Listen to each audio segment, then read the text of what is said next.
So, I'm Martina, Senior Business Development Manager at Destinus. I'm Swedish, based in Switzerland, and you'll hear that many other of my colleagues have a similar background where they come from somewhere else and living in another location. So we're very international in the team, which is quite exciting. We're all about airplanes, and we're trying to revolutionize the aviation industry by thinking of a whole new aircraft to design and build and introduce to the commercial aviation industry. We see that there's a lot of problems when it comes to the sustainability aspect, so we need to start thinking about new kinds of fuels. And we also see that aviation is growing significantly. There is a lot of opportunity to introduce faster aircraft and bring back sort of the Concorde and make it even better.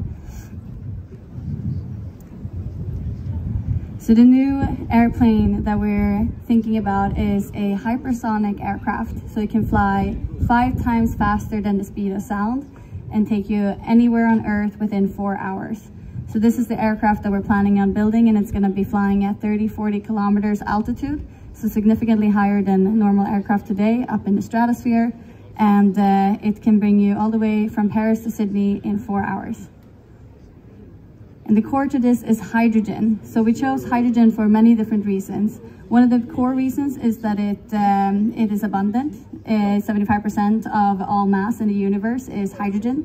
You can get hold of it from splitting water into H2 and O. And you can do that with renewable energy to make the production phase sustainable. But you can also then use hydrogen in combustion. And the only byproducts that you get, or the primary byproducts, are heat and water. So there's no carbon dioxide emissions. Of course, there's some concerns with NOx, and this is something we will be looking into as well. But all in all, hydrogen is a cleaner fuel source to utilize. We're also using hydrogen for many other areas that we're developing some business within. So the energy sector and also other types of mobility sectors are looking into hydrogen in particular for long-range mobility.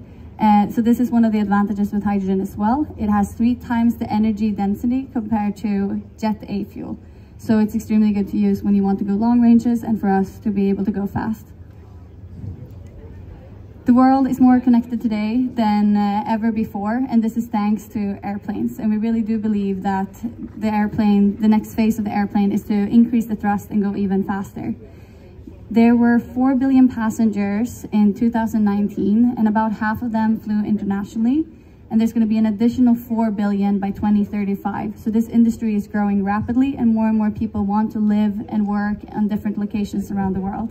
Me personally, I would love to go to New Zealand, but it takes me 30 hours to get there, and I have to take about 4 different flights. So imagine if you can go non-stop to the other side of the world, and you can do that in the same amount of time that you travel by train somewhere. In terms of hydrogen, how we try to use this is we want to use liquid hydrogen, which is cooled at minus 250 degrees Celsius. And this fuel then can be in a smaller volume when it's in liquid form, so that's why we want to have it liquid rather than gaseous. We want to put it inside of the aircraft. The volume becomes bigger when you use hydrogen, but the weight is much less. So that's the main advantage with using it, but then the disadvantage is that the volume gets quite big. So we need to think about a whole new design of these aircraft in order to fit it properly.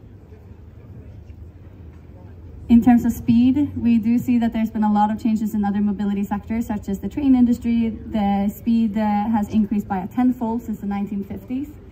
But for aviation, besides the Concorde, there's not been a significant increase in speed, and the airplanes today are optimized for subsonic speed. So let's now increase the thrust and make them optimized for supersonic or even hypersonic velocities. This is the concept that we're thinking about. We have a mock-up over there that you can take a little closer look at as well. So this is the design. It's been researched for many years. In Europe, there was a study, a collaboration between multiple different countries and research institutions about hypersonic transportation for 15 years. So we're taking some inspiration from some of the research that has been conducted in the past, and now we're actually making it a reality. This is a 400-passenger aircraft. This is our long-term aim that we are trying to reach. We are developing several technologies in order to get there, and we're doing a lot of testing of prototypes in order to get to the 400-seater one.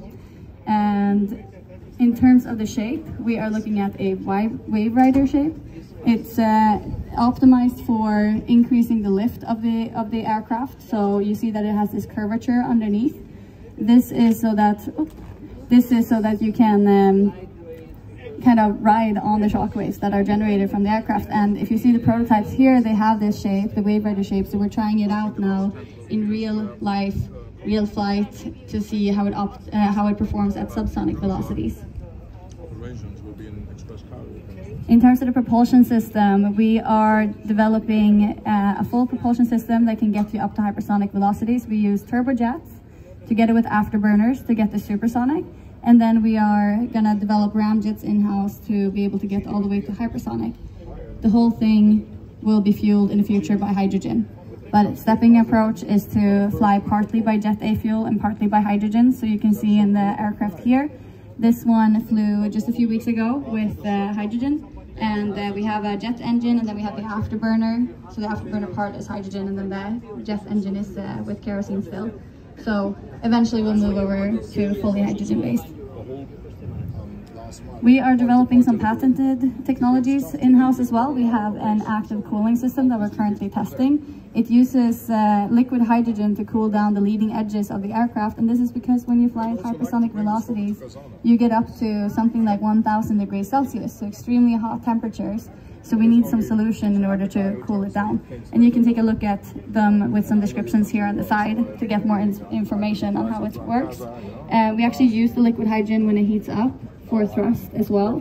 So it's a pretty efficient system that we are testing out now, different materials, so that you can use conventional materials and the materials becomes more durable. You can use them for a longer time, which is really important when it comes to costs.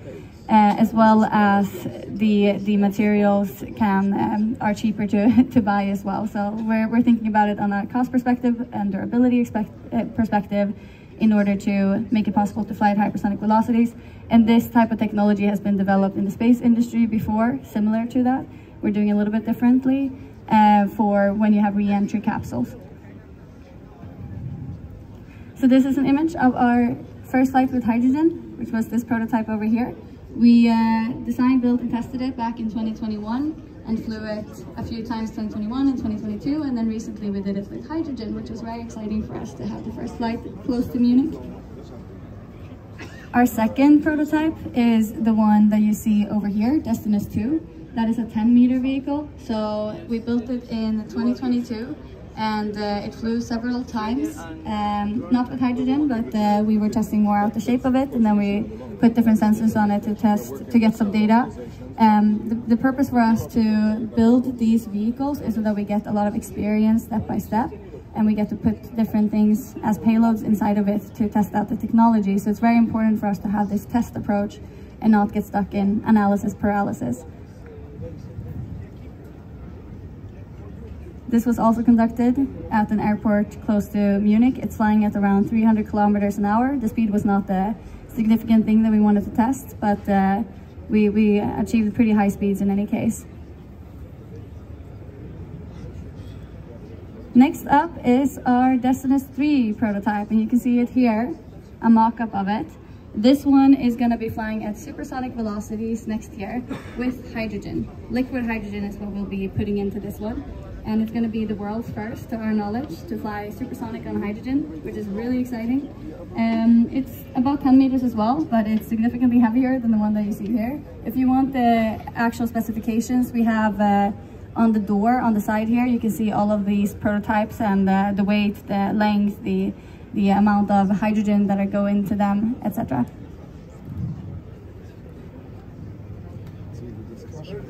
We are also developing other types of technologies in-house and conducting several tests right now in Switzerland. So this is from our test site in Switzerland, where we put the engine, the propulsion system that you see inside this was tested there with hydrogen. And now we're testing a larger engine, a General Electric engine that we are putting into the supersonic prototype, as well as the afterburners, the afterburner that will be attached to it. We are expanding the test site over the next coming years so that it can also incorporate liquid hydrogen. This is a video of our first tests with hydrogen, so you'll see the flame soon increase because of the heat that increases.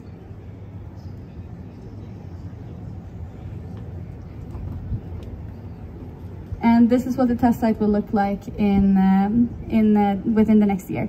So you see this propulsion test bed over there. That was the picture that you saw on the other slide that I had.